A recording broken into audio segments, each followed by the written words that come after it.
poder cerrar acá sin problema, por favor, abran las ventanitas para ventilarnos. Por favor, los doctores de atrás.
Bien, doctores, vamos a continuar. Nos habíamos quedado en este pleno jurisdiccional nacional, civil, no se puede escuchar mucho acá, por favor.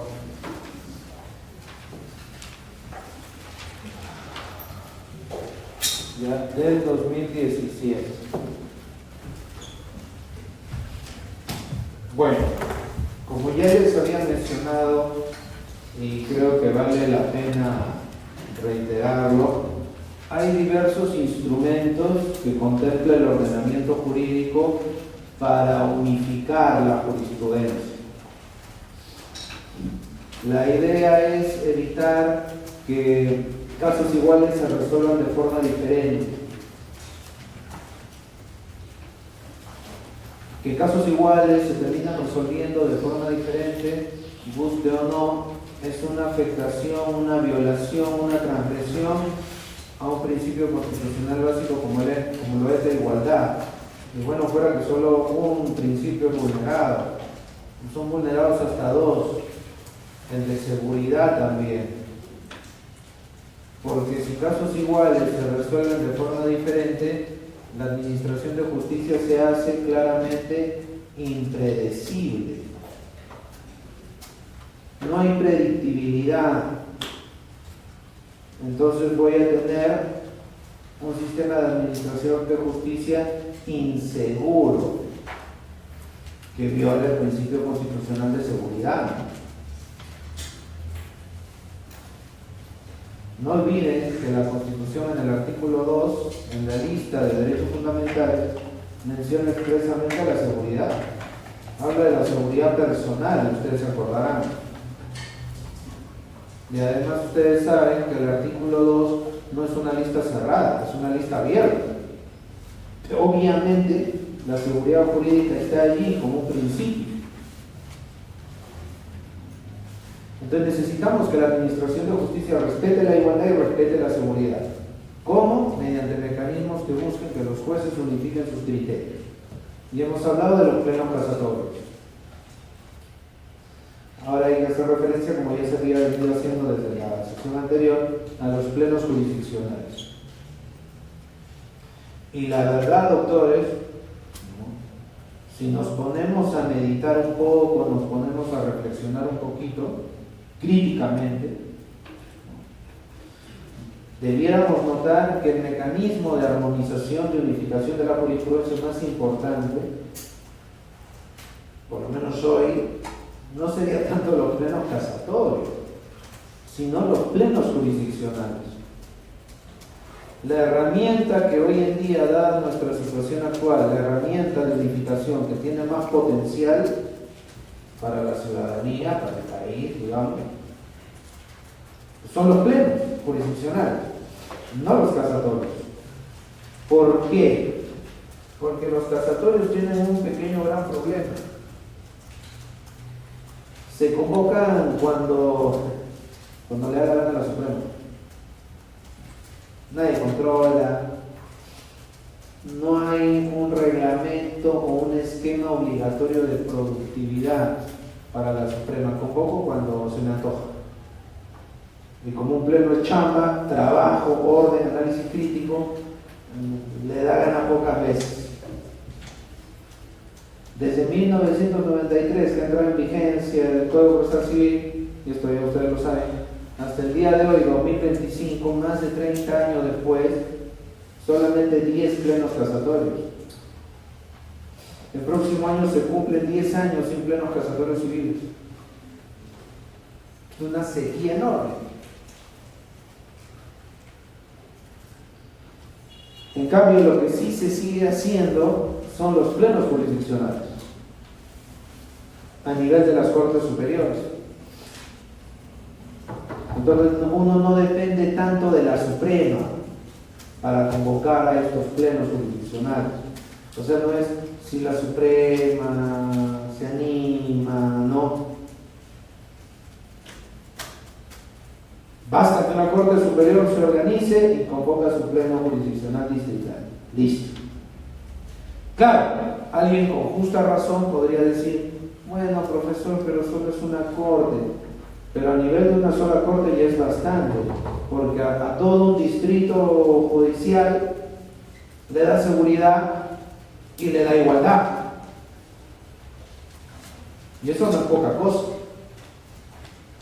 porque por lo menos ya hay una predictibilidad para toda una jurisdicción. Y eso ya sirve de modelo a otras cortes, guste o no. Entonces, sobre esta base, podemos decir que los plenos jurisdiccionales son la herramienta con mayor potencial, porque te pueden dar predictibilidad, orden, fijar una nueva interpretación sin que intervenga el Congreso, porque nuestro Congreso está muy ocupado, no tiene tiempo, ¿no? Tan full.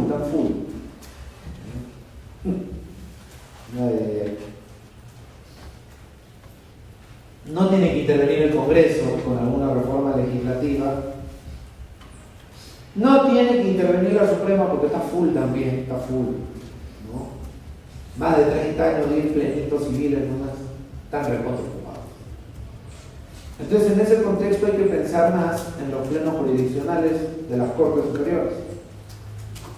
No hay necesidad de la Suprema, no hay necesidad del Congreso, para tener un criterio interpretativo ordenado que genere, promueva igualdad y seguridad.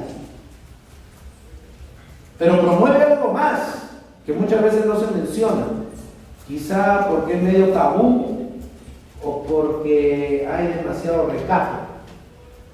Pero el otro factor importante de que hayan criterios que ordenen un tema problemático es que ayuda a disminuir, para decirlo de frente, la corrupción. Que las cosas no funcionen con soborno o con coima. Porque cuando los criterios jurisprudenciales son desordenados en un determinado tema y precisamente no hay predictibilidad, la gente que, ¿cómo decirlo?, apela a malas artes para ganar los juicios, la tiene más fácil. No es que no hay orden de nada. En cambio, si sobre un asunto problemático ya existe un criterio institucional, ir contra ese criterio, mucho roche. Entonces, ¿qué toca ahí? Promover O sea, ya no solo es igualdad, ya no solo es seguridad, sino también que protege la institucionalidad o de frente. Es una herramienta más de lucha contra la corrupción. O sea, conviene por todos lados. ¿Quién sabe? Yo no quiero pensar mal, pero quién sabe si por esa razón no hay mucho pleno casatorio, ¿no? Porque ordena, fija criterios, y si hay muchos traviesos, no creo que me dejo entender, ¿no? Si hay mucho travieso, por esos lares, pues no les incomoda que haya criterios fijos y predecibles. En cambio, cuando todo es un desorden, ¿no? Ahí es más fácil que los traviesos hagan sus travesuras, valga la redundancia. Entonces tenemos esa triple dimensión, y a nivel de corte superior están estos plenos, por eso son importantes. Ahora, se discutía si esto tenía fuerza vinculante. Los plenos jurisdiccionales son obligatorios para los jueces. ¿Qué pasa cuando las abogadas y los abogados le invocan al juez un pleno jurisdiccional? Retomando lo que estábamos conversando la semana pasada. Señor juez, dice la empresa o la persona natural o jurídica que le adquirió el crédito laboral al trabajador. Señor juez, 1211 el Código Civil, 1211. Yo lo adquirí con todo y privilegios. Así que el privilegio laboral también lo adquirí. ¿Qué debe hacer el juez a él? Le están invocando un pleno jurisdiccional. ¿Qué se decía? Bueno, no es obligatorio. Lo que obliga nada más es lo que dice la Suprema. Entonces no te hago caso. Gasta tu saliva nomás o tu tinta, abogado. No, pues no tengo por qué hacerte caso. Eso se entendía. Eso era un poco el criterio dominante hasta el 2016. Donde, digamos, empieza a surgir una corriente de doctrina que empieza a criticar ese enfoque sobre una cosa bastante elemental, como que a todo el mundo se le pasó. El artículo 116 de la Ley Orgánica del Poder Judicial regula los plenos jurisdiccionales. ¿Ya?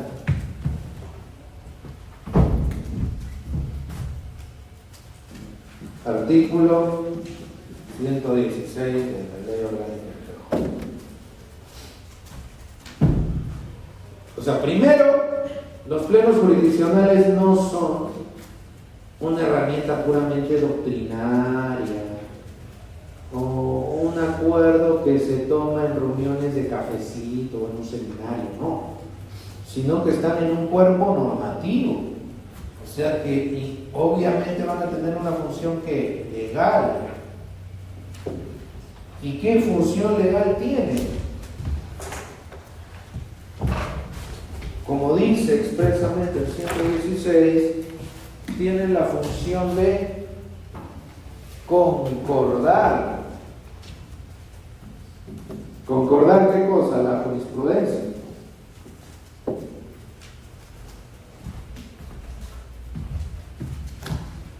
Entonces viene la pregunta, ¿no? Si los jueces y las juezas pueden ignorar, obviar libremente los acuerdos plenarios. Si los abogados, las abogadas le dicen, señor juez, señora jueza, acá aplica el pleno, y el juez diga, sí, pero no es obligatorio, me llega. Eso vincula, ese criterio, esa forma de proceder, respetará el verbo del 116 de concordar. O sea, ¿estamos concordando algo? No estamos concordando nada. Y si no estamos concordando nada, no se está respetando la ley orgánica. Para que los plenos jurisdiccionales cumplan su función legal, tendrían que tener una fuerza vinculante necesariamente para ordenar los criterios. Dime, doctor, por favor. Doctor, una había una excepción a esa regla, creo que es en el mismo artículo donde invoca que los jueces se podían salir del pleno jurisdiccional siempre y cuando invoquen los motivos por los cuales están saliendo.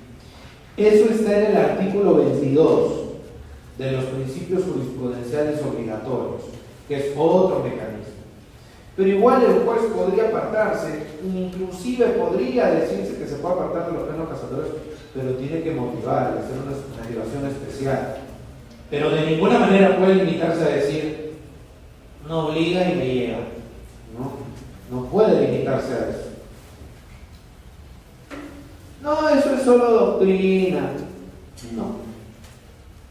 Yo recuerdo, doctores, más de una vez lo he comentado, más de una actividad académica. Me acuerdo que de una corte me invitan hace unos años atrás, antes de la pandemia.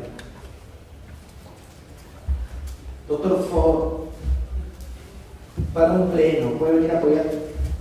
Sí, claro. Después me llaman, doctor, vamos a hacer un cambio. Uy, no me digan que me están desinvitando. No. Es que hemos pensado mejor. Creo, doctor, que el pleno ya no va porque... ¿Para qué? Pues no es vinculante. Mejor hagamos un taller, doctor. De una corte superior. Entonces, eso nos debe llevar a reflexionar. Estos plenos tienen que tener una fuerza vinculante. Y como decía Michele Tarufo, el gran jurista italiano, y esto ustedes por favor deben tenerlo súper claro, quisiera que sea una idea clave, que se vayan de esta clase por favor, y eso que yo no les suelo pedir cosas académicas obviamente, ya por las clases, pero sí quisiera que esto lo internalicen mucho en su cabecita. Está recontra mal, no mal, recontra mal. Decir, ¿es vinculante o no es vinculante? ¿Es rojo y negro? ¿No? ¿O es blanco y negro? ¿O dos colores, dos opciones? No hay más. No. Eso es una escala de grises. No se trata de ¿es vinculante o no es vinculante? Fin. No. Y ese ha sido el gran problema que han tenido los plenos jurisdiccionales durante casi un cuarto de siglo, desde 1991 que aparecieron hasta el 2016, que un grupo de autores, digamos, empezaron a criticar la lectura dominante del 116 de la Ley Orgánica. ¿Por qué? No es que, o sea, obliga o no obliga, punto final. Y el 116 dice solamente concordar, no dice obliga, entonces no fastidies. Como si en el esquema de la fuerza vinculante de un mecanismo de unificación de la jurisprudencia, un precedente en sentido lato, digamos, solo quepa dos opciones: vincula o no vincula. Y la pregunta es, ¿solo hay dos opciones? No. Tarufo, por ejemplo, detecta, doctores, esto en su libro de páginas sobre la justicia civil, hasta 7 grados de fuerza vinculante diferentes. O sea, esto no es como que te vas a la ducha o te vas a algún, no sé, pues, al agua de un departamento, de un hotel cualquiera, agua fría o agua caliente, listo, no hay punto medio. No, acá hay diferentes grados. Se regula. Y esos 7 grados que plantea Tarufo los reduce a 3. De manera, digamos, simplificada. Grado 1, grado 2, grado 3. Grado 1, ¿no? Meramente persuasivo.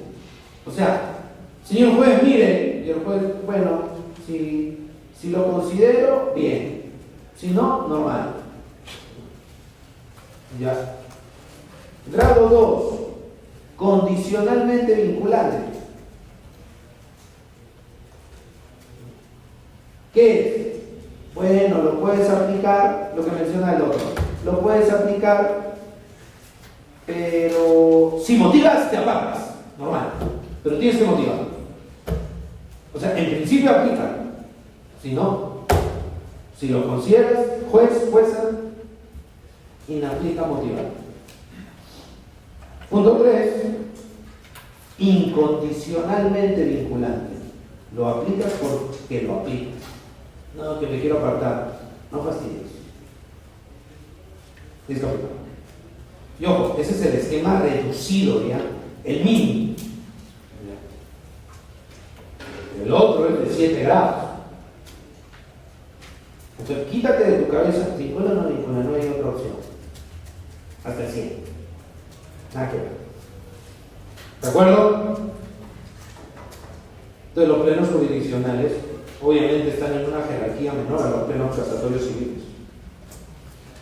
Por un tema de jerarquía, los plenos casatorios son expedidos por la Suprema. Estos son plenos jurisdiccionales de Corte Suprema y otros están en una jerarquía más abajo. ¿De acuerdo? Doctor. Sí, usted. Sí. Ahí le puedo pasar la voz al doctor de acá. Doctor, ¿está matriculado? Sí. ¿Qué está haciendo? Los 3 grados de fuerza vinculante que he explicado de Tarufo, por favor. Desde hace rato está haciendo otra cosa, doctor. Si tienes que hacer algo en la biblioteca, como lo dije en la primera clase y nadie se opuso, es algo que se me esté pasando, dije que si tenía que hacer otra cosa tenía que irse a la biblioteca. ¿O no lo dije, señor delegado? ¿Cómo vas a hacerlo? ¿Bajas a la biblioteca o te vas a quedar acá?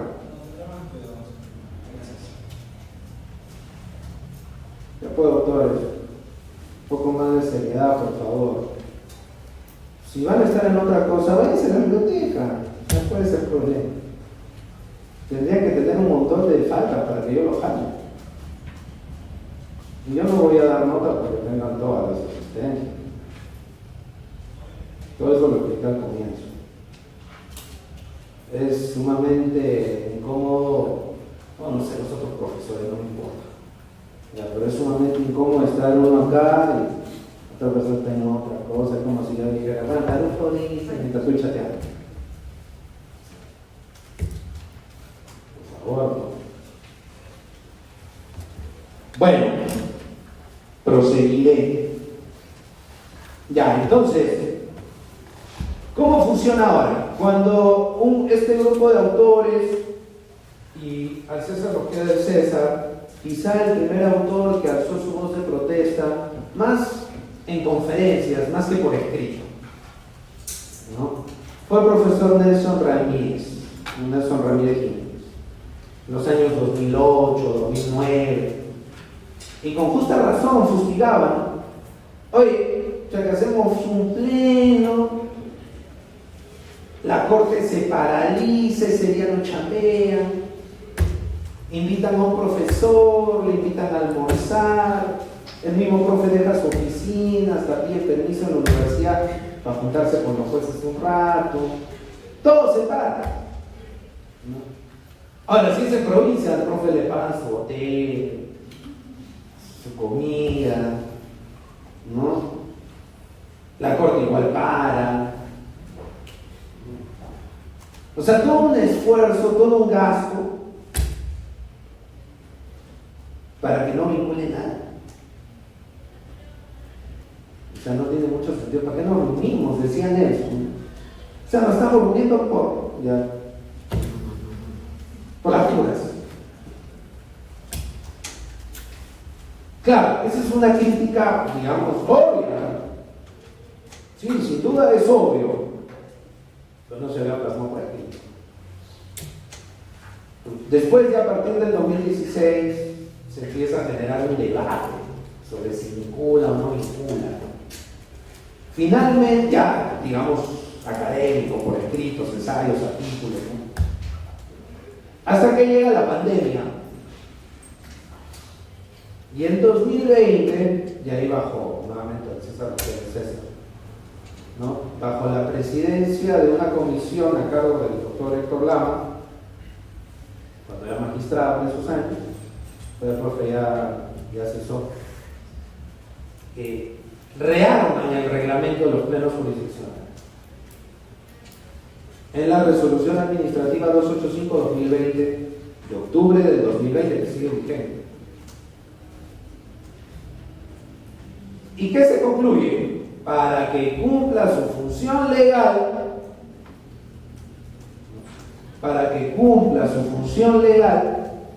hay que reconocerle un grado de fuerza vinculante.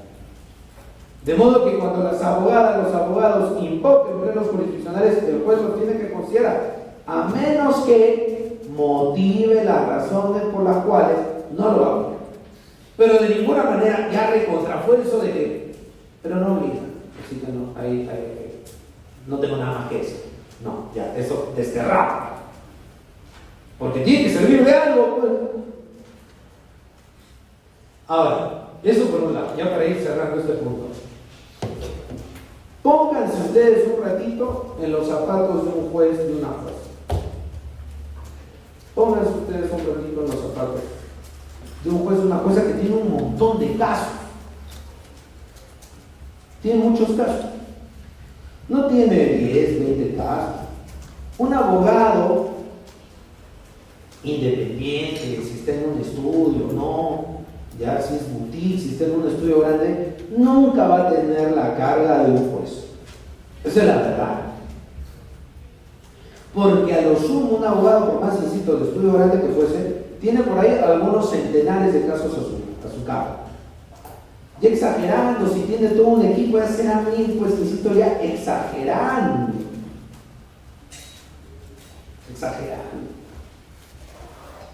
¿De acuerdo? Ahora, si si el abogado tiene esa cantidad, ¿qué pasa con el juez? Un juez puede tener 5000 tranquilamente. Entre 2500. Cuando tienen 2000 y pico casos, dice tiene poca carga. Es bastante. No puedes tú comparar la carga del juez con la de un abogado. Entonces ya, tomando en cuenta eso, hay un dato o un detalle que dan, entre otros dos autores que yo mencioné, que han estudiado bastante todo este tema del precedente, de los españoles, ¿no? Para mencionar autores de nuestro idioma.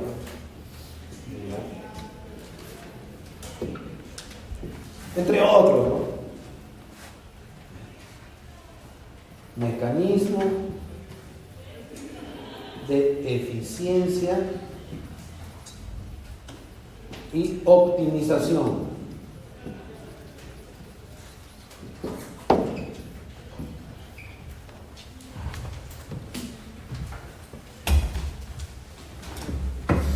¿Ya? Mecanismo de eficiencia y optimización.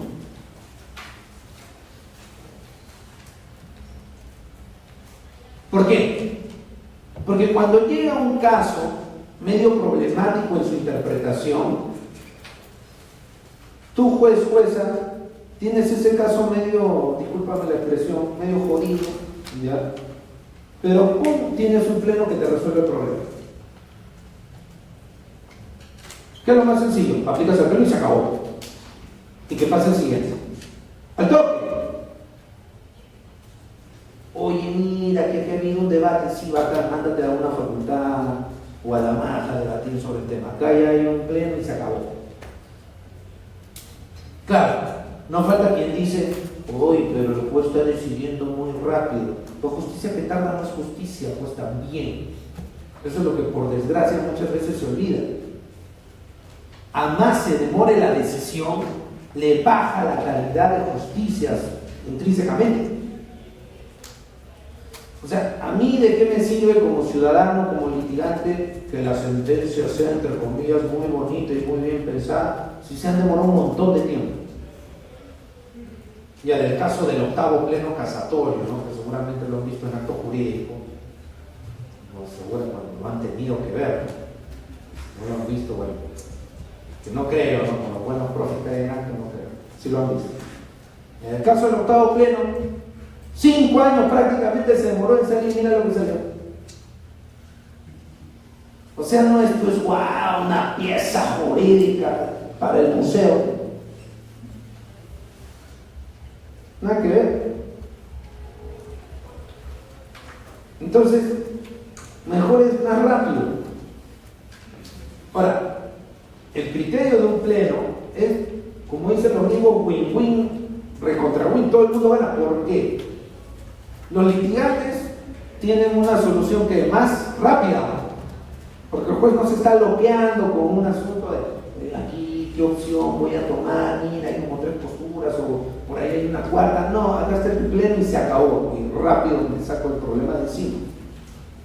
Los litigantes aspiran a igualdad, a seguridad, el juez resuelve más rápido, mecanismos de optimización y eficiencia, todo eso se vuelve más transparente. O sea, ese tema de los plenos es mucho más importante de lo que a primera vista parece. Y bueno, regresando a nuestro tema ya, el 1211, ya ustedes saben que el crédito laboral se transmite con su privilegio según el pleno de Chiclayo, o bueno, Lambayeque, del 2017. Desde la pandemia, los plenos jurisdiccionales han sido de manera virtual, los que son en materia civil. Y si ustedes empiezan a practicar el tema civil, procesal civil, comercial, denle una checada a todos los plenos que se han dado desde los años 90. ¿Verdad? Todos están en la página web del PJ. Listo, sigamos. Las responsabilidades, doctores, de las partes en la sesión.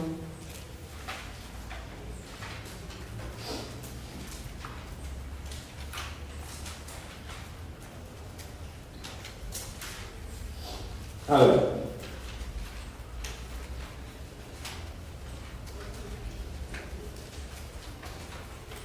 El cedente está obligado a garantizar la existencia y exigibilidad del derecho cedido, salvo pacto distinto. ¿Qué garantiza el cedente? Que exista el crédito, que exista el derecho que cede, y su eventual exigibilidad. O sea, si yo digo, mira, este crédito va a ser exigible desde enero del 2026, como les estaba yo comentando en el ejemplo, mira, esto va a ser exigible desde el 2026. ¿Quién responde por qué eso sea así? El cedente. ¿Qué pasa si el crédito no llega a existir? ¿Qué pasa si no es mentira, no era exigible desde el 26? Mentiroso, desde el 2036. El cedente va a tener que indemnizar. ¿Contra o extra? Contractual se entendería, ¿no? Pero te hago la siguiente pregunta. ¿Qué pasa si el cesionario, tú ya sabes que el cesionario es el nuevo acreedor, el que recibe el derecho, ¿no es verdad? ¿Ya? Viene el cesionario y le dice, oye, cedente, tengo un problema. Y el cedente lo mira, oye, aguanta, pero yo te transferí algo que existía y exigible, no sé de qué me vienes acá, estoy preocupado, ¿qué me vienes a decir? No, el deudor se dio tan mismo, ¿de dónde va a pagar? No tiene nada, no quería embargar, no encontró nada, no tiene ni llave. Tiene un terreno en la selva, pura constancia de posesión, eso no es propiedad.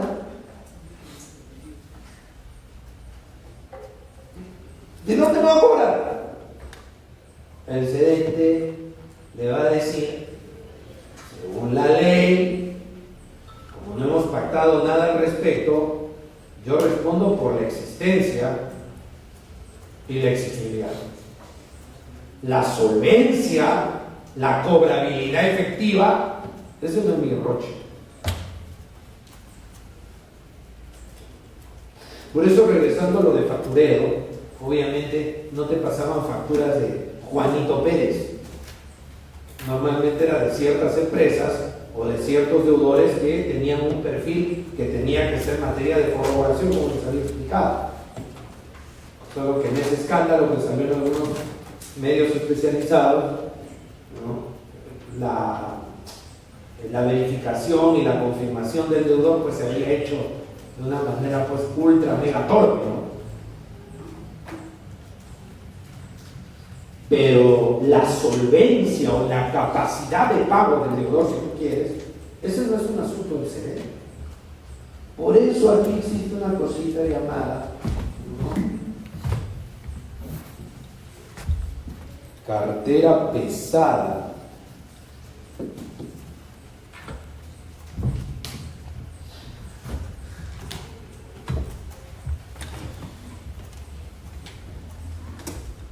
Cartera pesada. ¿Qué cosa es la cartera pesada?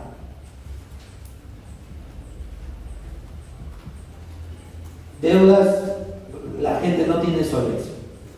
Mira, la deuda existe. Eso no está en discusión. Y realmente es cobrable desde el momento que se ha dicho. O sea, en la situación jurídica subjetiva transferida está bien. El problema no está en la situación jurídica subjetiva, el problema está en el patrimonio del deudor. De nada. ¿De dónde te apaga? No hay. Ahora, eso es uno. O lo otro, que cobrar es difícil. Mira, sí, parece que tiene bienes, pero no registrados. Tiene ciertas propiedades medias informales. Pero bueno, algo se podrá hacer. Sí, tiene algunas cuentas por ahí, tiene su llave, su RIN, ¿no? Bueno, algo así. O sea, de repente tiene, es difícil. Oye, sí tiene un terreno, dicen, pero en Ecuador. Dice que tiene unas tierras, pero en Paraguay, donde ha sido Moscú, ¿no? Pero no, acá no hay. O sea, cobrar eso tan mal de difícil. Eso es cartera pesada. Y obviamente hay créditos pues que se malbaratean, se pesetean porque son pesados. Entonces, profesor, ¿podría darse el caso en que el cedente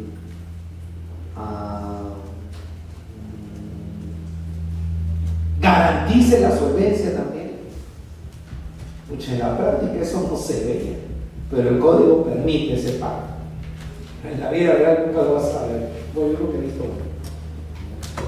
Teóricamente sí es posible, la norma lo permite, pero no. Por eso dice 12.13. El cedente no está obligado a garantizar la solvencia del deudor, pero si lo hace, responde dentro de los límites de cuanto ha recibido y queda obligado al pago de los intereses y al reembolso de los gastos de la cesión y de los que el cesionario haya realizado para ejecutar al deudor, salvo pacto distinto. Repito, el cedente no está obligado a garantizar la solvencia del deudor, pero si lo hiciera, ¿no? Pero si lo hace, responde dentro de los límites de cuanto ha recibido y queda obligado al pago de los intereses y al reembolso de los gastos de la cesión y de los que el cesionario haya realizado para ejecutar al deudor, salvo pacto distinto. Todo es salvo pacto distinto. O sea, ahí es totalmente regulable, pero como les vuelvo a repetir, en la práctica esto no se ve. 12.14. Cuando la cesión opera por ministerio de la ley, el cedente no responde de su realidad ni de la solvencia del deudor. ¿Qué pasa si la cesión del derecho, la transmisión del derecho se da, ¿no?, por imperio de la norma? Porque la norma así lo señala, que sí, ¿no? La norma así. Bueno, un supuesto de cesión, entre comillas, legal como tal, como que no hay. Es simplemente cuando la transferencia del crédito opera por el mandato de alguna regla, de alguna norma, no por voluntad de las partes.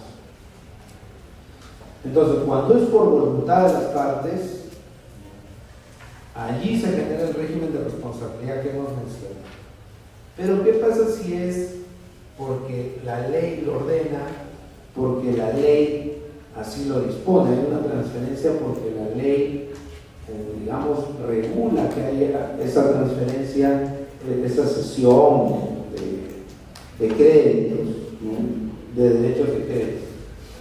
Profesor, ¿qué supuesto, o sea, qué supuesto podría ser ese, ¿no?, donde, como dice, por ministerio de la ley, ¿no?, se va a dar esta cesión?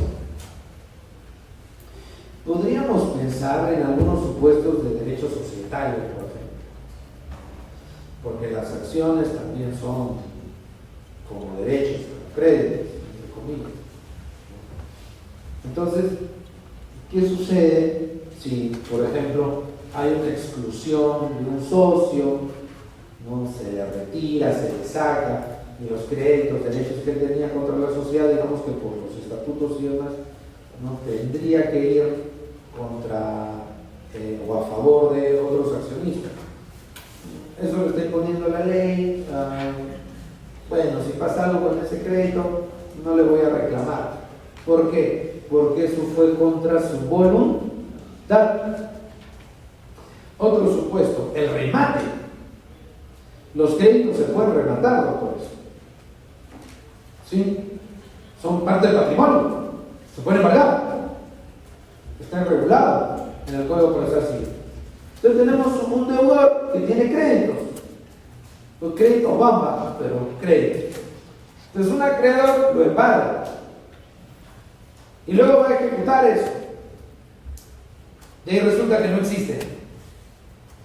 Bueno, no hay a quien reclamar, porque el sujeto al que se le pagó todo va a decir, bueno, pero nunca fue mi voluntad transmitir. Entonces, un poco va por ahí, el caso 12.14. 12.15, la cesión produce efecto contra el deudor cedido, ¿no?, desde que éste la acepta o le es comunicada fehacientemente. Mira, ese 12.15 es otra de las reglas peor redactadas del Código Civil. ¿Alguien ve alguna contradicción? Hay media rara en el 12.15, a ver, denle una mirada. ¿Perdón? Sí, claro. A ver, el 12.15. A ver, adelante, doctor, luego la otra. La inferencia, digamos, está en decir que produce efecto conservador. Usted dijo que el deudor no tiene participación sobre la cesión de... Ok. Ya hay un punto importante. Por favor, no es tanto la contradicción, pero es un punto para conversar ahora. Por favor, Edgar, registra la intervención del doctor. Sí, pero la doctora había levantado antes la mano un ratito. ¿Levantaste o...? Sí, doctor. Bueno, la contradicción que encuentro es que cuando señala que en este caso el deudor debe aceptar para que haya cesión, pues no se necesitaba el consentimiento del deudor, ¿no?, sino que solo se le comunique para que este sea eficaz. Muy bien, muy bien. Por favor, Edgar, 4 puntos para la doctora. Ya su control bien. Muy bien, muy bien. Exacto. O sea, dice, desde que éste la acepta. ¿Qué importa la aceptación del deudor cedido? Si esto es naturalmente bilateral. ¿Qué tiene que aceptar él? O sea, esa aceptación está más perdida, como decían en mi época, está más perdido que estaba en procesión. ¿No? O sea, tú no, ¿qué tiene que hacer esto acá? Nada que ver. ¿Ya? Desde que la acepta. ¿Qué tiene que aceptar? Su venia, su consentimiento es irrelevante. No tiene sentido. ¿Ya? O le es comunicada fehacientemente. Y ahí viene por lo que señala el doctor. El deudor cedido definitivamente se le tiene que avisar. Pero la pregunta que ha hecho el doctor cobra sentido en este contexto. Que muchas veces se toma la broma, ¿no? Con esto de las parejas, si es pisada o no, ¿verdad? Pero doctor, ¿de qué está hablando? Una cosa es avisar y otra cosa es pedir permiso. No, esa diferencia la hacen los pisados. No. Ya bueno, no sé, pero acá, mirá, acá está clara la diferencia. Avisar y pedir permiso no es lo mismo. Al deudor cedido no se le pide permiso para nada porque su consentimiento o aceptación es irrelevante. No se le pide permiso, pero se le tiene que avisar porque tiene que conocer quién es el nuevo acreedor. Si no, ¿cómo hacerlo de pagar? No es mandrake, no es adivino. El deudor no tiene por qué saber lo que hace o deja de hacer por su patrimonio el acreedor original o cedente. Te tiene que avisar. Entonces no es lo mismo avisar que pedir permiso. En el típico ejemplo, Juanita o Juanito se va a encontrar con un chico o una chica que conoció en el Tinder. Tengan cuidado con los desconocidos, no se confíen.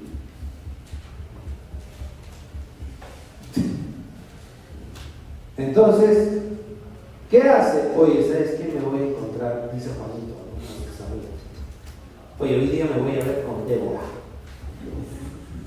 Así que me voy a ver con ella en tal lugar, miente su teléfono, por favor. Me voy a encontrar con ella a las 6 de la tarde, si a las 8 de la noche no digo nada, ¿no? Anda controlando cada 2 horas, por favor. Ya. No le está pidiendo permiso a su amigo para encontrarse con Débora. ¿Le está qué? Avisando. ¿Es lo mismo? No. Es más, su amigo le dijo, oye, ya creo que esta chica es medio peligrosa. No, sí, yo la quiero conocer. Entonces, no le está pidiendo permiso, le está avisando. Entonces, igual Juanita, ¿no? Juanita se va a encontrar con Amador. Entonces le avisa a su amiga, ¿no? Mira, me voy a encontrar con Amador en tal lugar. ¿No? Si hasta esta hora no respondo, llama a la policía. Está avisando, no está pidiendo permiso. Entonces igual acá, al deudor cedido se le tiene que avisar, se le tiene que notificar para que sepa con quién debe entenderse. Nada más. Entonces, desde que se le avisa produce efecto, no es validez, no es un tema de validez, es un tema solo de eficacia. Y ustedes, por acto jurídico, saben claramente la diferencia entre validez y eficacia. El conocimiento del deudor cedido, la notificación al deudor cedido en el marco de la cesión de derechos es un purito asunto de eficacia, jamás de validez. Porque la validez solamente es cedente cesionario, porque bilateral. ¿Me dejan entender? Fíjense la relevancia de ese tema. ¿Ya? Otra vez temas de acto. ¿De acuerdo? ¿Preguntas? ¿Preguntitas? El nombre de la compañía que intervino.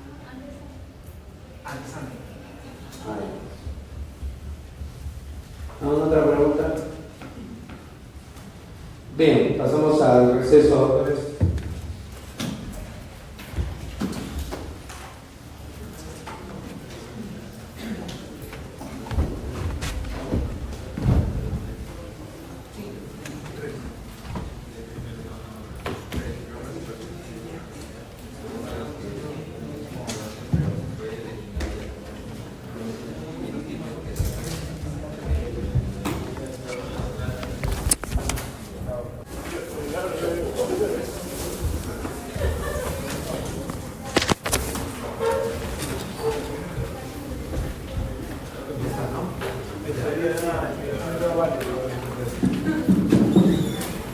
¿Quiénes faltan firmar la asistencia, doctores?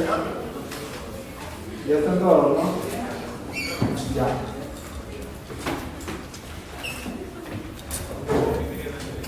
Vamos a proseguir.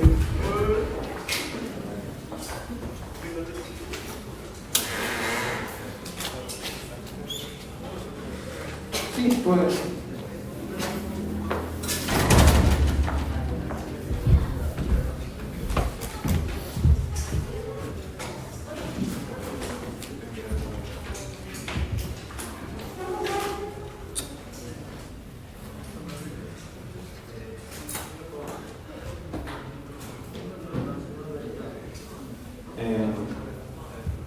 ¿Cuántos más faltan? ¿Ustedes dos nomás? Sí, los dos nosotros seguimos.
¿Listo? A ver.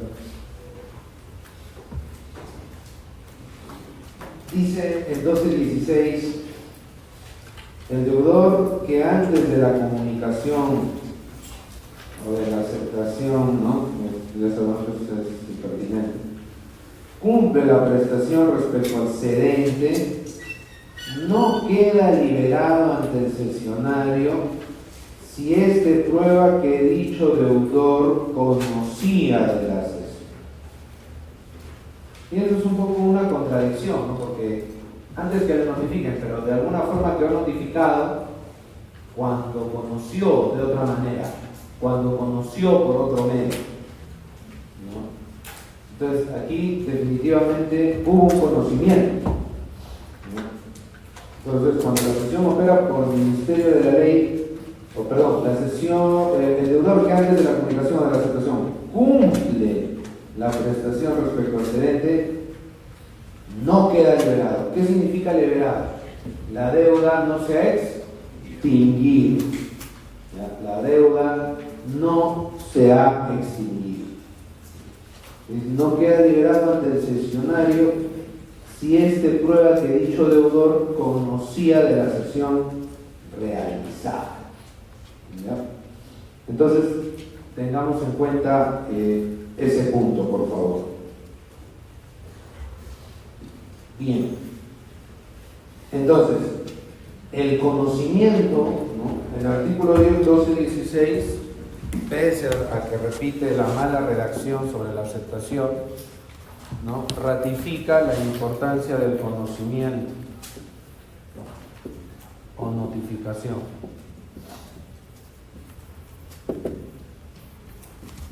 ¿Para qué? Para la eficacia. Ya, para la eficacia.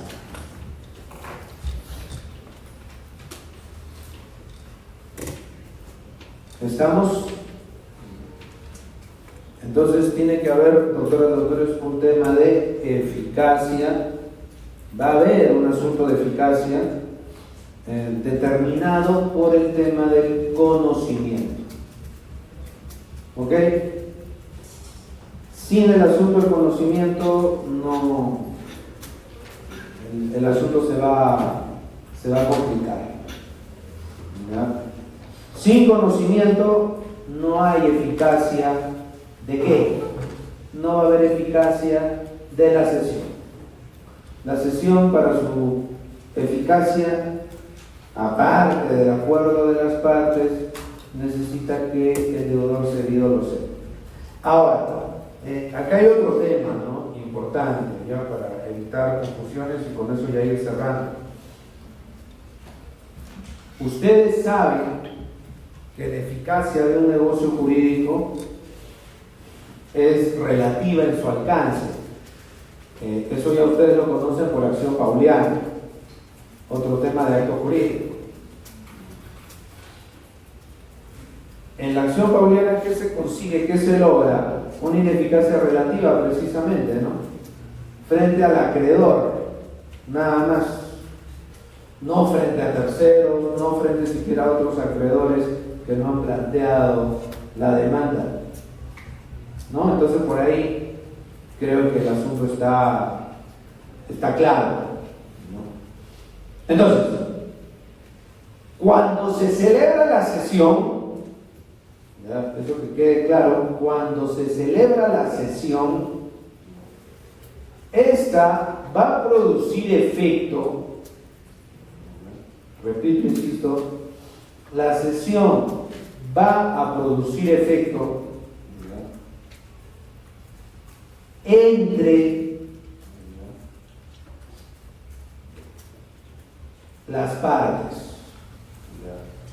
cedente y cesional. Profesor, pero el cedido no sabe nada todavía, pero yo no estoy preguntando por los efectos frente al cedido, es el tema. Yo no estoy preguntando por los efectos frente al cedido. Yo no estoy diciendo cuál es la situación del cedido, no. Yo estoy hablando entre cedente y cesional. Entonces, digamos que el cedido va a tener que cumplir todavía, mira, un poco para que se entienda nada más, el 2000, ya ni siquiera 2026, sino el 2027. ¿Ya? El deudor tiene que cumplir todavía en el lejano 2027, o un poco lejano 2027. ¿De acuerdo? Pero a fines de este año, ya la sesión ya se dio, imagínate que la sesión se dio en febrero de este año, febrero 25. La sesión data de febrero 25.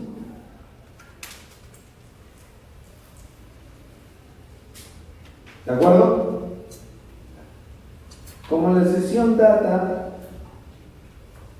de febrero 25, como se refiere a ese periodo, a fines de este año se descubre que el crédito no existe.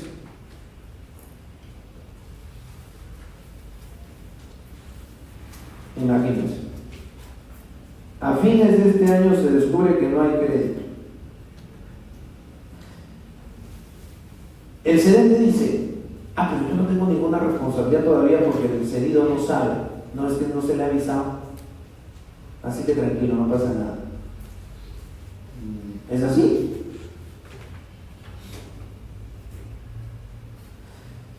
Porque no estamos hablando de los efectos frente al cedido. Estamos hablando de los efectos entre cedente y cesionario. Y esos efectos ya se dan, esos efectos se desencadenan desde la misma celebración del acto jurídico de cesión, digamos.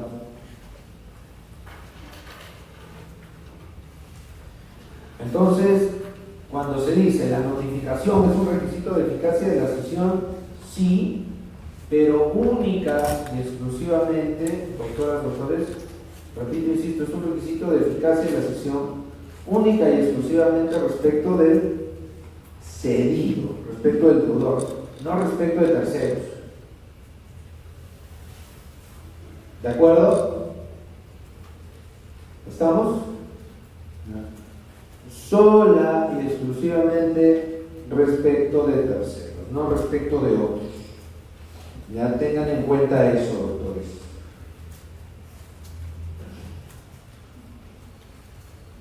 ¿Alguna pregunta hasta acá? ¿Me dejan entender? ¿Alguna inquietud? ¿Duda? ¿Está claro? Listo. Pasemos, doctores, entonces al siguiente punto. ¿Ya?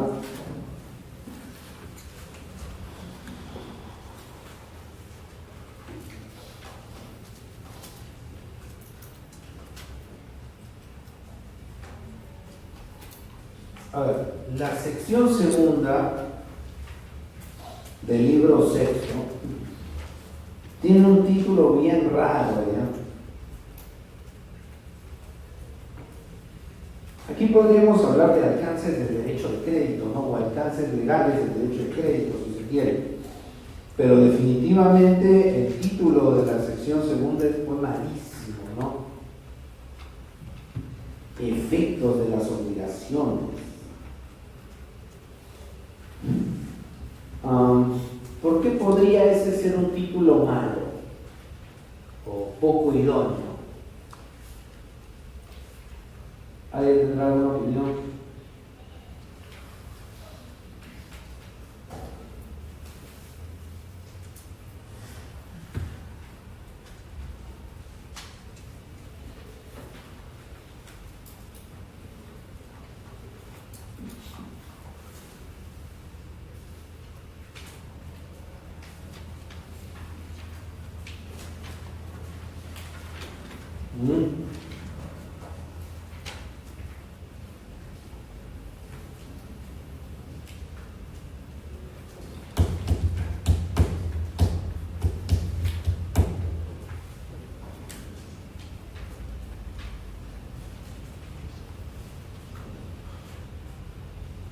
¿Por qué sería el efecto de las obligaciones? ¿Qué problema puede haber ahí, doctores?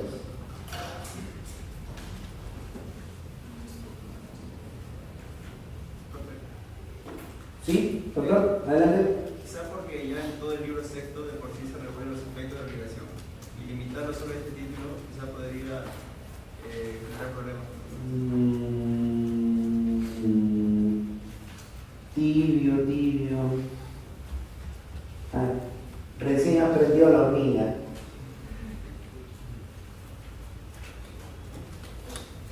¿Alguna otra idea?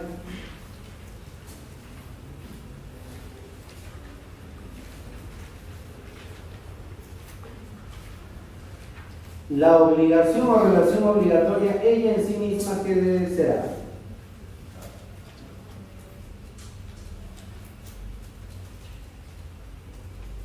Si hablamos de fuentes, la relación obligatoria en sí misma, ¿qué será?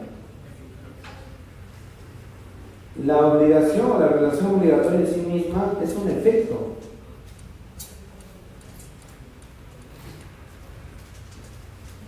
Es un efecto.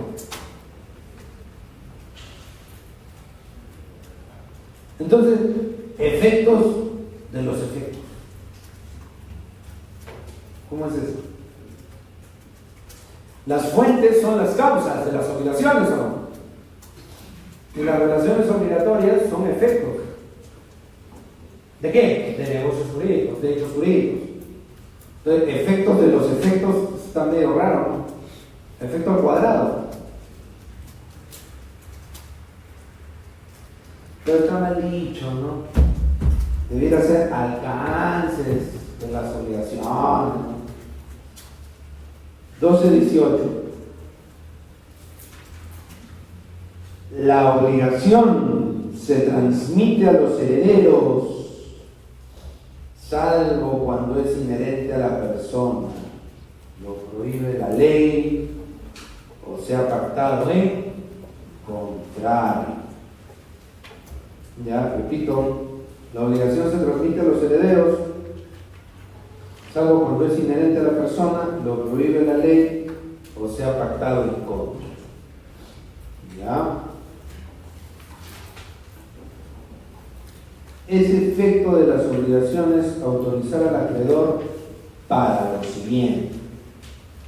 Repito, es efecto de las obligaciones autorizar al acreedor para lo siguiente. Bueno, es efecto. Una relación obligatoria implica, así en todo caso, ¿no?, emplear las medidas legales a fin de que el deudor le procure aquello a lo que está obligado, o sea, cobrar. Tiene la facultad de cobrar. Dice, procurarse la prestación o hacérsela procurar por otro a costa del deudor. Como el deudor no está cumpliendo, yo me consigo la prestación por otro lado. Obtener del deudor la indemnización correspondiente. Obtener del deudor la indemnización correspondiente. Eso es cuando el deudor incumple y con su incumplimiento, ¿qué se genera? Daños y perjuicios. Daños y perjuicios. Ejercer los derechos del deudor, sea en vía de acción o para asumir su defensa, con excepción de los que sean inherentes a la persona o cuando lo prohíba la ley. Entonces dice ejercer los derechos del deudor. Eso se llama, doctoras, doctores, la denominada acción subrogatoria. Mira, o sea, el acreedor va a poder ejercer derechos del deudor. El acreedor, para el ejercicio de los derechos mencionados en este inciso, no necesita autorización del juez, solo debe hacer citar a su deudor en el juicio que promueva.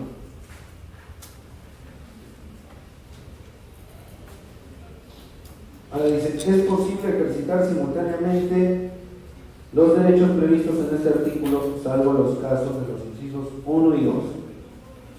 Por eso dice, emplear las medidas legales para cobrar, pero procurarse la prestación por un tercero.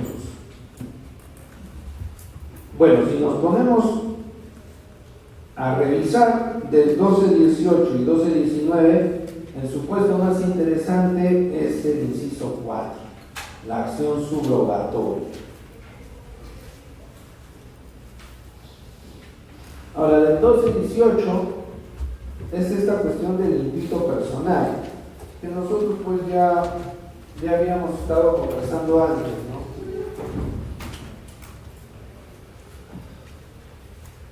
Las obligaciones en efecto pueden ser impito personal, es decir, que se constituyen, que nacen, que se instauran atendiendo a la persona del deudor,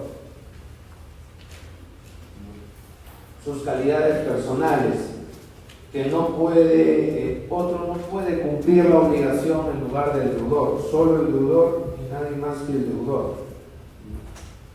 Solo el deudor puede cumplir con el pago de la deuda.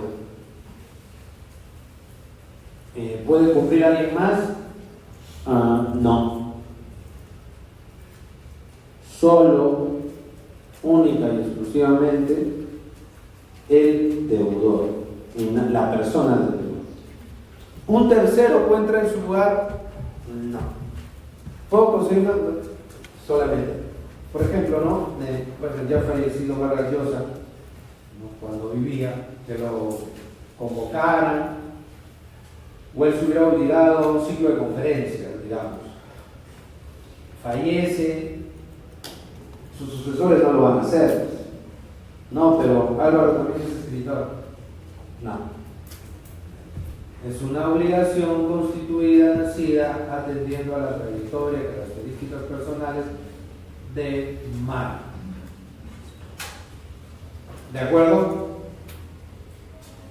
¿Qué pasa cuando el deudor fallece en esa situación. ¿Se transmite a los herederos?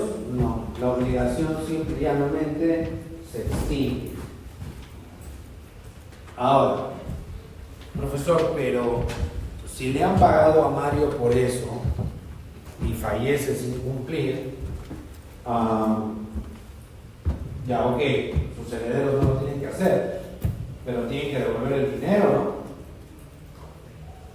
Si se le paga un adelanto de 100.000 euros,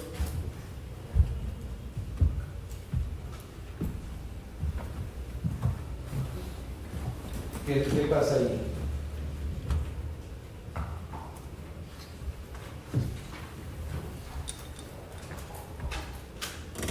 Si se paga un adelanto como ese, doctores,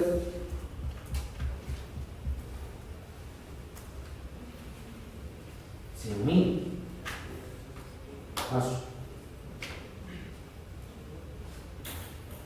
El acreedor podrá decir, familia Vargas tiene que devolver. O ellos dirán, no, es que las obligaciones no se transmiten a los herederos. Me lo quiero. ¿La obligación se transmite? Obviamente que no. Pero ha quedado extinguido, ese contrato se resolvió. A propósito de esto, ustedes deben tener en cuenta por el 1218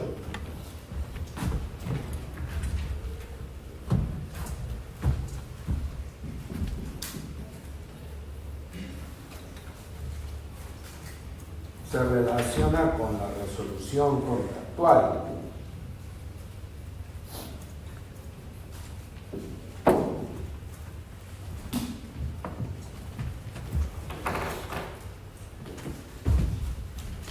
¿Qué es la resolución?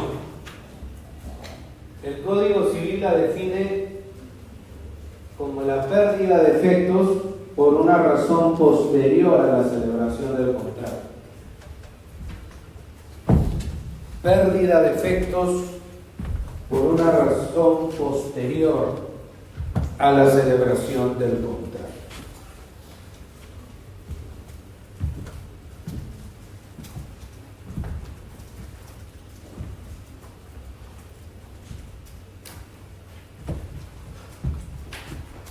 Entonces, se celebró el contrato para que el deudor dicte una conferencia en mayo, pero desgraciadamente falleció en abril. El mismo mes que falleció el Papa también.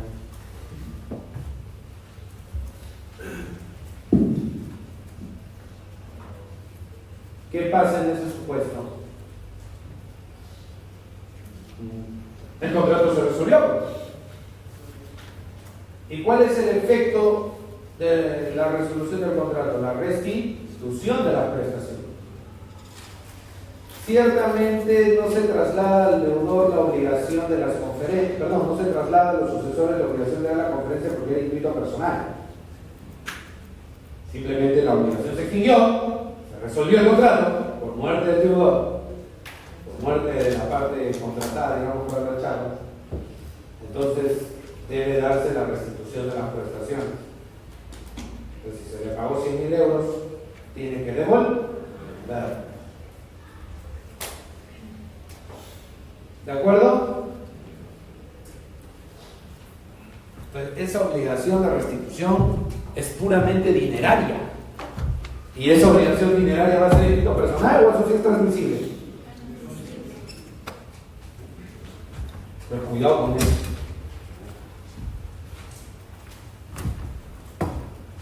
Solamente para que quede más claro, por favor, ubíquense en el artículo 1371. A ver, alguien que nos lea el 1371 del código.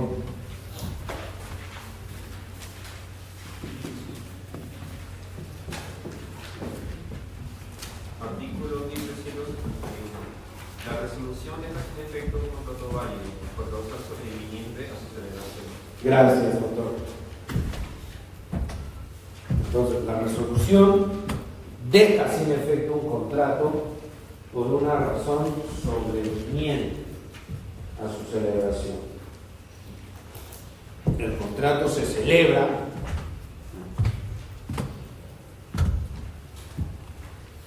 y luego después se da una circunstancia que le hace perder efecto. Entonces acá estamos hablando del fallecimiento del deudor. Ese contrato de requisito personal ya no se puede cumplir, los sucesores no lo pueden hacer, entonces es inviable. Entonces, imposibilidad sobreviniente, se resuelve el contrato. 1371. Entonces, ¿qué corresponde? La restitución de las prestaciones. Una pregunta. Sí. También puede ser válido utilizando el artículo 188 y en el segundo párrafo de transmisibilidad del cargo. Dice, en este caso, si el grabado muere sin cumplir los cargos, la adquisición del derecho queda sin efecto, volviendo los bienes al imponente de los cargos de sus herederos. Sí, el tema está que el cargo no es una obligación cualquiera, sino es una obligación accesoria, ¿no? Ahora estamos hablando de la obligación, digamos, principal. Pero si los efectos son lo mismo, ¿no? Restituir el bien. Sí, bueno, lo que ocurre es que en el tema del cargo, cuando el deudor, el que es el beneficiario, si, digamos, si no cumple con el cargo, no pasa nada, porque es algo, digamos, secundario, es accesorio. Pero igual, si no cumple con el cargo de forma dolosa, deliberada, tiene que indemnizar. Ahora, ¿qué pasa si ese cargo es intuito personal? ¿No? Que es un poco de lo que está pensando la norma. Entonces, para explicarles con más detalle.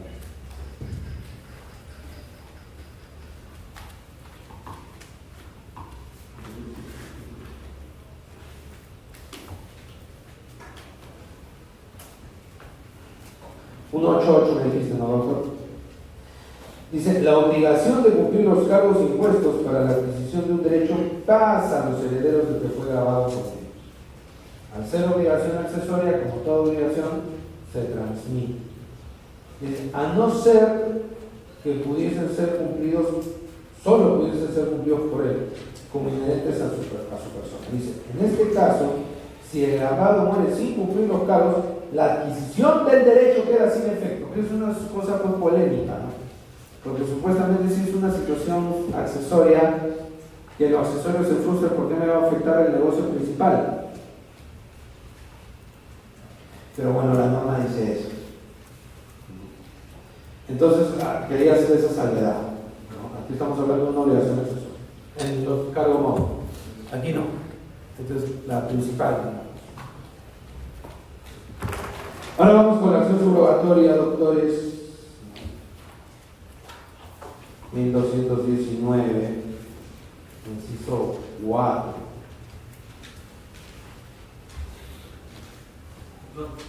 Sí. En el caso, por ejemplo, de las deudas, una persona, por ejemplo, que va, digamos, tiene un préstamo, ¿no? Y se le comete una deuda, ya está a punto de pagar y lamentablemente la persona fallece. Creo que había muchas veces, me equivoco, por SBS respecto al pago de deudas hacia los herederos. O sea, que los herederos también pueden, se transmite la obligación hacia ellos, lo que van a poner del padre, por ejemplo. Bueno, existe una figura, doctores, que se llama seguro, ya que están hablando de los bancos y deudas de largo aliento. Existe una figurita llamada seguro de desgravamen, que no sé si está viendo el doctor con su pregunta. El seguro de desgravamen, en buena cuenta, ¿qué es? ¿Qué sucede si fallece el titular de la deuda, que era el encargado de pagarla, y su esposa, sus hijos pequeños no van a tomar la posta de la deuda bancaria? Puede estar un poquito, disculpando la expresión, un poquito jodido, ¿no? Entonces, ¿qué van a hacer? Ahí está el seguro de desgravamen. Si fallece ese deudor, imagínense el padre de familia, la cabeza de familia, ¿qué pasa con la deuda? Se extingue, entre comillas. ¿Por qué se extingue? Porque la compañía de seguros es la que paga toda la deuda al cotejar la muerte del deudor principal u original, antes de que se termine de pagar.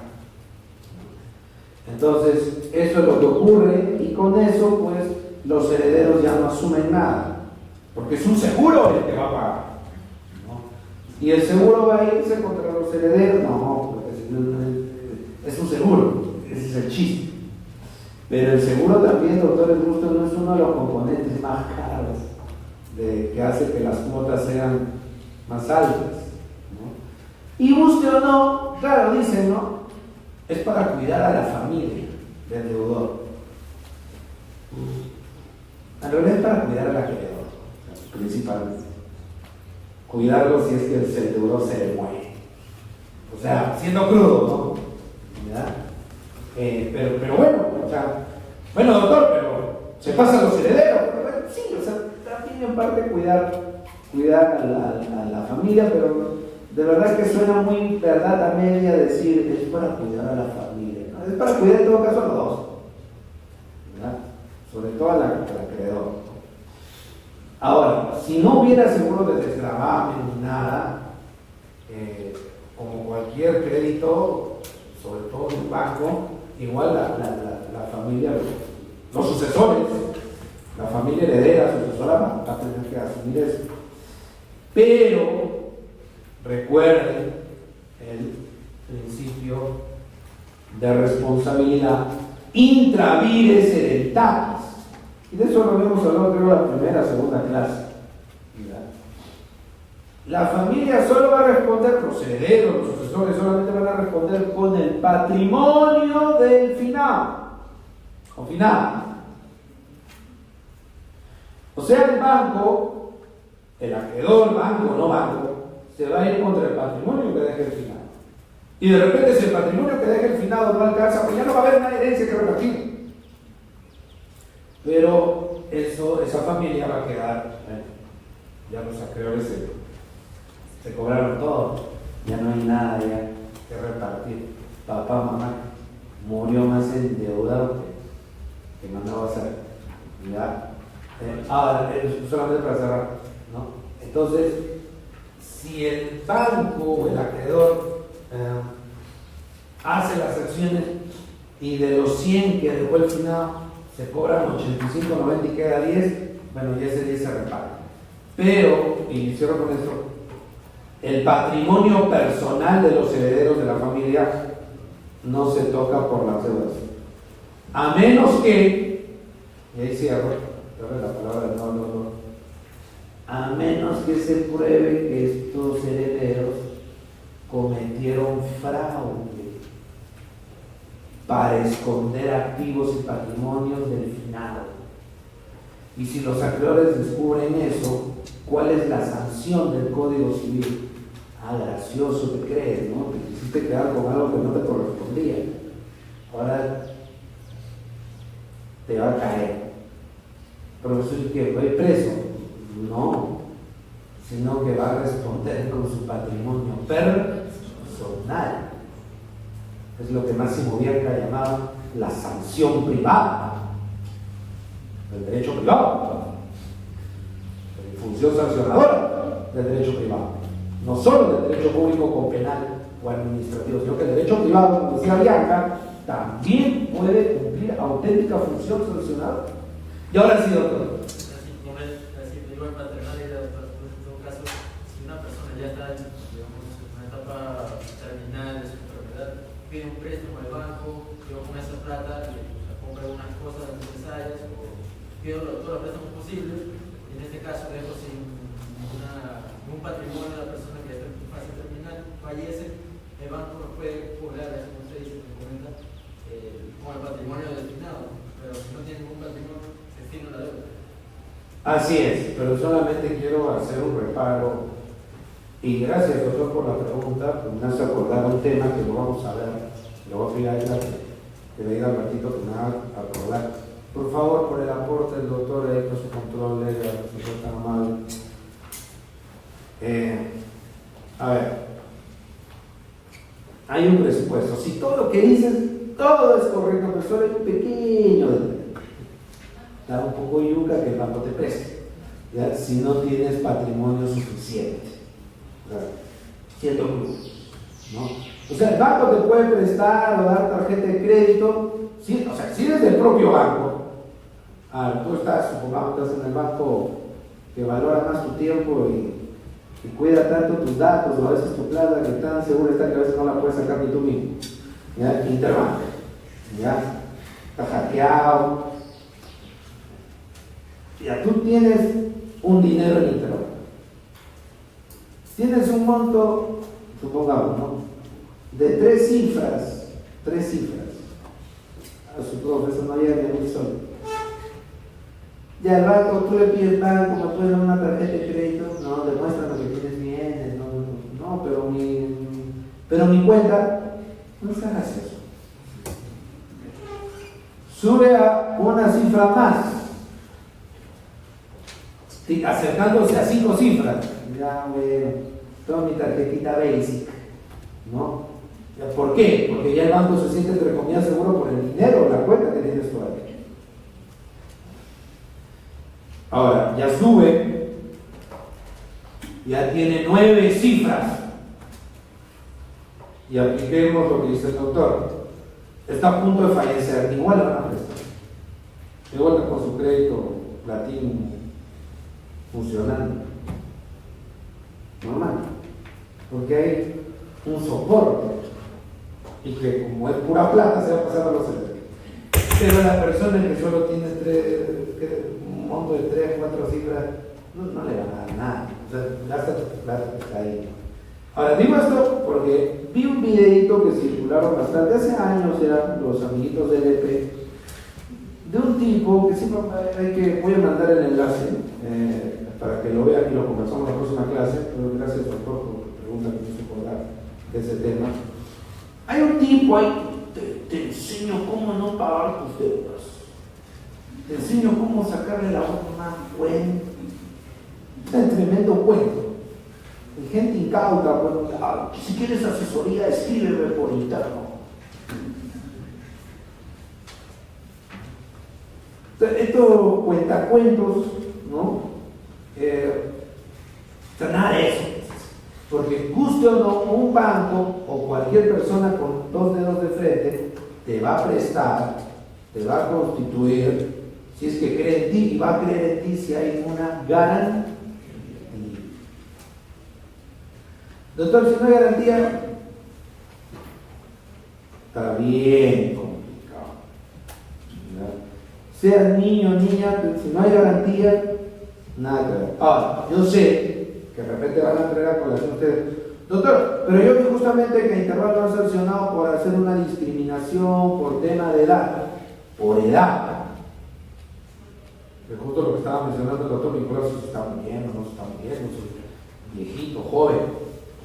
Eso es un tema de discriminación sin motivo razonable. Porque luego ustedes lo saben, porque tendrían que saber, existe la llamada discriminación, entre comillas, objetiva, con fundamento. Ejemplo, si ustedes constituyen, ¿no? A ver, ustedes son de base 23, ¿no? Sí. Ya. Asociación de Estudiantes de la base 23 de San Marcos. Ya, yo quiero entrar ahí. Yo soy sanmarquino, soy de derecho, ¿no? Pero este es de estudiantes, ustedes se egresaron. Y de otra base, de otra época, de otra era, ¿no? Fuera, no, que voy a hacer mi amparo, yo quiero entrar. San Marcos es San Marcos, San Marcos es uno solo. Hay un fundamento, un dato objetivo y funcional, porque los reúne a ustedes como estudiantes de pregrado que están en una situación homogénea, muchos no tienen nada que ver ahí, por más que sea San Martín. Entonces, igual, un banco, un acreedor, oye, yo no te presto plata porque no me das a pagar, no me das garantía de nada, esa es una razón objetiva. No, mira, yo te juro, no, nada que ver, no me ofreces nada, no, nada, no. En cambio, cuando tiene un dinero la persona, ahí sí, te presto, que mira, creemos en ti, te queremos proponer esto, te presto 100,000 soles ahorita. Entonces, todo es en función de la garantía que ofrece. Entonces, que un banco, yo jamás voy a poder ir ni de copia y decir, oye, el banco no me quiere prestar, ¿por qué? Porque no tengo nada. Ni de copia la va a tener poner la denuncia por la cabeza, por la cara. En cambio, lo que hacía el banco acá, no eres muy viejito y si te mueres vas a ser una lata. Eso no es una razón. Allí se hay una discriminación sin un fundamento real. El tema de la edad no es una garantía. ¿Me dejo entender? No. Gracias. No, pero igual solo son 2 puntitos. O sea, no vas a querer dar. Ya no voy a decir 6 puntos.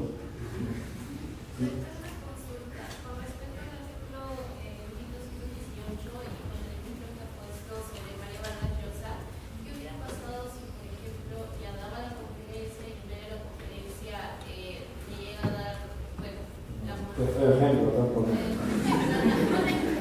Pues sabe, no sé qué. No, porque eso ha llegado a pasar, ¿no? Bueno, puede pasar por motivos de fuerza mayor. En este caso, igual se tendría que restituir al acreedor ese monto adelantado. Ya, buena pregunta, gracias. Por favor, no te porque no me reclaman la salida. Ya, a ver, nadie falta firmar, ¿no? Pues ya estamos en los minutos de cierre, doctor. A ver, primero, el ejemplo que está planteando su compañera, sí entiendo yo, bueno, no conozco el caso tan a fondo, ¿no? Pero si ustedes han visto la película de Hachiko con Richard Gere, es lo que pasa, ¿no? Con el protagonista, ¿no? Está en su clase, ¿no? Escucha, otro así, no, está en su clase a cierta edad. Y ahí quedó, delante de todos sus estudiantes, todo, ¿no? ahí falleció. ¿No? Ahora, ¿qué pasa si el deudor está a medias de? El cumplimiento tiene que ser completo. Ya lo hemos visto por principio de integridad. Ahora, si dejó un cachito, faltando un cachito, ya no sería un incumplimiento irrelevante o de escasa importancia. Ya sería un poco de mala fe decir que no se ha cumplido, ¿no? Entonces tendríamos que diferenciar escenarios, ¿no? Si ha sido a medias, si fue al comienzo, ahora, siendo crudo, ¿no? Siendo crudo, o sea, siendo realista, pues desgraciadamente hay temas políticos, guste o no. Miren lo que pasó, y no me pretendo salir del caso, sino más bien reafirma. Miren lo que pasó en este tema del desalojo de Jesús María de los Hong Quiero. Estaba la señora, mi hijo me ha botado de mi casa, mire, ¿no? Y la prensa dijo, en el capítulo 1, ¿no? La prensa lo estaba haciendo leña. No importa cómo sea una madre hipócrita. No importa cómo una madre es una madre. Pero no salió la historia de que la madre la abandonó. Y cambió por completo todo. Y toda la prensa, hoy pobrecito, esta es una valía, malvada. O sea, todo cambia por un tema de presión mediática. Entonces, a lo que voy, ¿no? Más allá, o sea, lo jurídico no cambia, por favor, ¿eh? A lo que voy a lo real.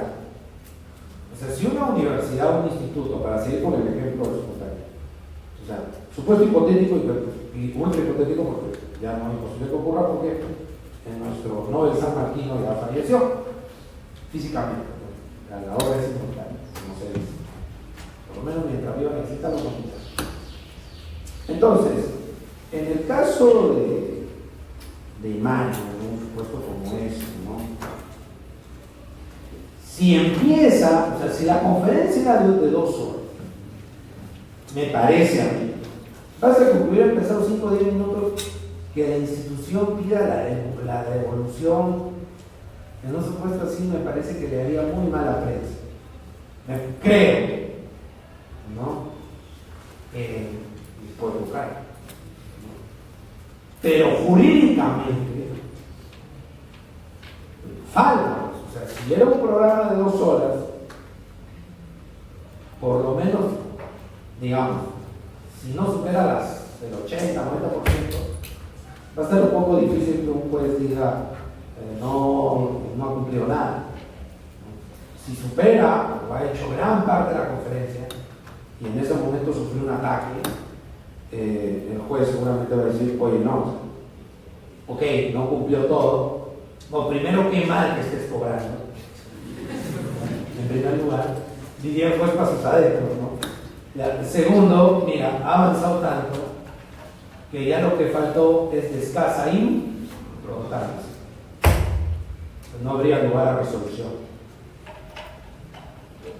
Solamente, como dicen los italianos, una piccola indemnización. La compensación, no lo que faltó, ¿no? ¿Sí? ¿Cabría lo mismo si no se cumple por un fenómeno natural? ¿Cómo así? ¿Que se lleva el auditor y muere todo? No, hay un terremoto o algo así y no se cumple la obligación. Ah, bueno, pero se podría, entre comillas, reprogramar. Si todavía es posible, si fallecen en el terremoto, no es que tienes que aclarar tu duda. Bueno, si hay un terremoto y fallece sería lo mismo, o sea que muera por causas naturales o por su enfermedad. Sí. Bien, doctores, ahí lo vamos dejando. Muchas gracias.